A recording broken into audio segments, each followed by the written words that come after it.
Hahabulin pa rin daw ni Pangulong Bongbong Marcos na mapirmahan ang 2025 national budget bago matapos ang taon.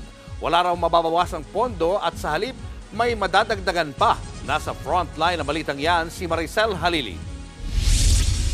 Sa dami ng kailangang busisiin, hindi na raw aabot bago magpasko ang 2025 national budget. Pero target pa rin itong mapirmahan ni Pangulong Bongbong Marcos bago matapos ang taon. Bukas na kasi dapat nakatakda ang paglagda ng Pangulo sa budget. Pero sabi niya, may mga insertions o singit na wala naman sa original na budget request. Kaya kailangan pa itong tingnan.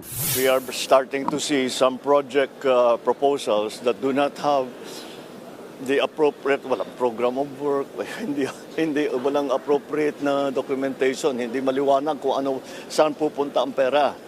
Kaya yun ang liliwanagin natin. Ipinatawag na ni PBBM ang kanyang economic team kahapon para i-review ang proposed budget. Hindi na raw kasi pwedeng ibalik ang budget sa Kongreso para muling busisiin.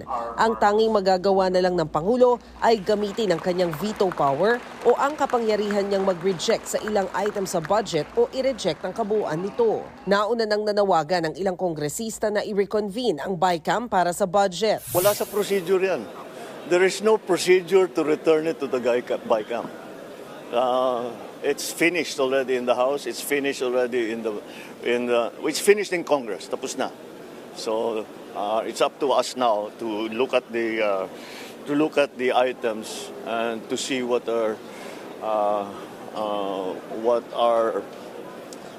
appropriate. Isa sa mga pinag-uusapan ngayon ay ang zero subsidy na binigay sa PhilHealth. Pero giit ng Pangulo, huwag niyong inaalala na mababawasan ang serbisyo kahit na kanino.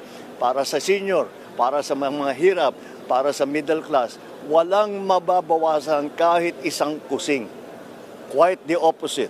Dadagdagan natin yan in 2025. Hirit pa ng Pangulo sa mga kontra ang opinyon sa issue ng PhilHealth, pag-aralan muna ng mas malalimang sitwasyon bago magkomento.